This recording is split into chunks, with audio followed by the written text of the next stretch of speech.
একটা গণঅভ্যুত্থান কখনো একক কৃতিত্বের মধ্য দিয়ে হয় না। একটা গণঅভ্যুত্থান ইনফ্লুয়েন্স তথা প্রভাবিতকরণের মধ্য দিয়ে হয়, যেটাতে প্রতিটি শ্রেণী পেশার মানুষের অবদান এই গণঅভ্যুত্থানের মধ্যে থাকে। আমরা এমন একটি স্বৈরাচারের বিরুদ্ধে লড়াই করে গিয়েছি যে স্বৈরাচার গুলি করে মানুষ হত্যা করেছে, হত্যার পরে সে মেট্রো রেলের জন্য কেঁদেছে, মানুষের জন্য তার চোখে পানি আসেনি, এবং সে মানুষের মাঝে সমালোচিত হয়ে অবশেষে সে ঢাকা মেডিকেলে আহতদেরকে দেখবার জন্য গিয়ে, আমার পরিচিত এক ছোট ভাই ছাত্র দলে ঢাকা কলেজের ইমরান, তাকে বলা হয়েছিল আপা ডাকবার জন্য, সে বলেছিল তাকে আপা ডাকবো না। পরবর্তীতে এই হাসিনা খুনি, সে নির্দেশ দিয়ে গেছে নো রিলিজ নো ট্রিটমেন্ট। এখনো পর্যন্ত আমরা এখানে বসে গল্প করছি, জুলাইকে স্মৃতিচারণ করছি। মোস্ট প্রবাবলি সিঙ্গাপুরে এখনো পর্যন্ত সেই ট্রিটমেন্টে আছে।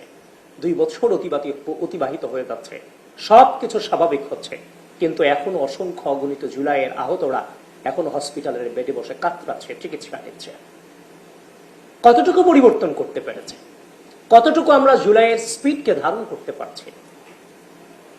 এখনো একজন হসপিটালে 19 তারিখে সে একজন 22 বছরের যুবতী বলছে, আমি কি বিধবা হতে পারি? তার হাজবেন্ড মারা গিয়েছে গুলিতে, বলছে আমি কি বিধবা হতে পারি? আমি কবে মরবো? আমি কিভাবে বাঁচবো এত বছর, আমি যতদিন বেঁচে থাকি? এভাবে করে জুলাইয়ের অনেক স্মৃতি মনে পড়ে।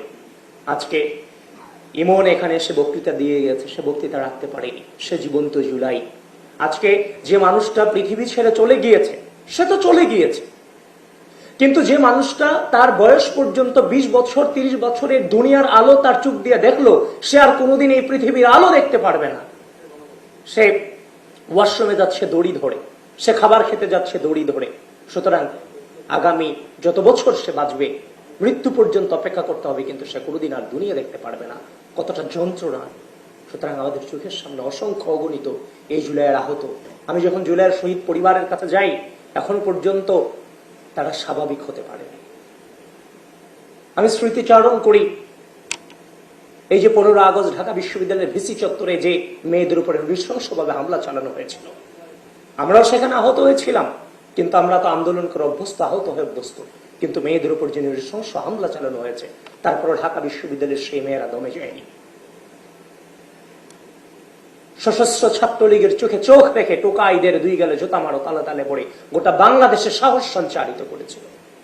আমি আজকের এখানে দাঁড়িয়ে স্মৃতিচারণ করছি 18 জুলাই কানাডার বিশ্ববিদ্যালয়ের সামনে থাকা সেই ইম্পেরিয়াল কলেজের ফার্স্ট ইয়ার স্টুডেন্ট শহীদ জিল্লুরকে, যেই জিল্লুরের লাশকে সাক্ষী রেখে হাসিনা পতনের স্লোগান আমরা উত্থিত করেছিলাম। যে লাশ প্রত্যেকটা উপস্থিত ছাত্র জনতাকে লাশ হয়ে যাওয়ার মতো অনুপ্রেরণা জাগিয়েছিল। আমরা স্মরণ করি সেই 5 আগস্টের ভয়াবহ স্মৃতি। গতকালকে রাতে যমুনা টেলিভিশন এবং RTVর একটা ভিডিও দেখছিলাম যে চাংখারপুলে কিভাবে গুলি করছিল। তখন জুম করে দেখলাম মাস্ক পরিহিত লাল গেঞ্জিতে আমাকে তো দেখা যাচ্ছে।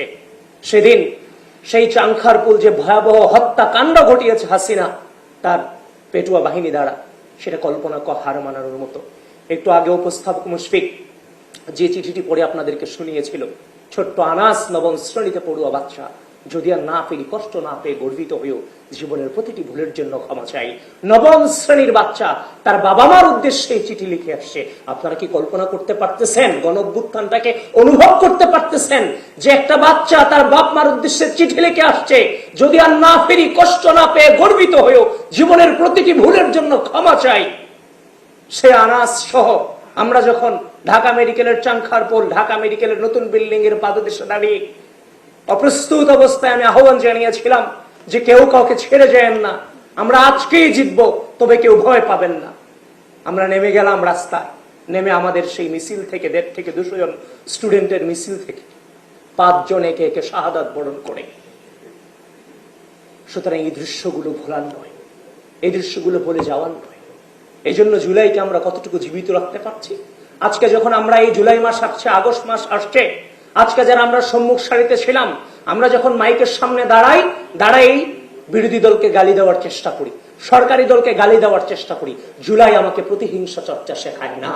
জুলাই আমাকে প্রতিহিংসা চর্চা শেখায় না, জুলাই আমাকে ঐক্যবদ্ধতা শেখায়, জুলাই আমাদেরকে ছেড়ে না যাওয়ার আহ্বান জানায়, জুলাই আমাদেরকে পতিত স্বৈরাচারের বিরুদ্ধে আমরা যেন আবারও ঐক্যবদ্ধ থাকি সেই আহ্বানটা বারবার আমাদেরকে জুলাই জানায়। কিন্তু আমরা যখনই মাইকের সামনে দাঁড়াই, দাঁড়িয়ে দাঁড়িয়ে গালাগালিজ ছাড়া আর কিচ্ছুই পারি না, এভাবে করে জুলাইটাকে হাস্যকর করে ফেলতেছি।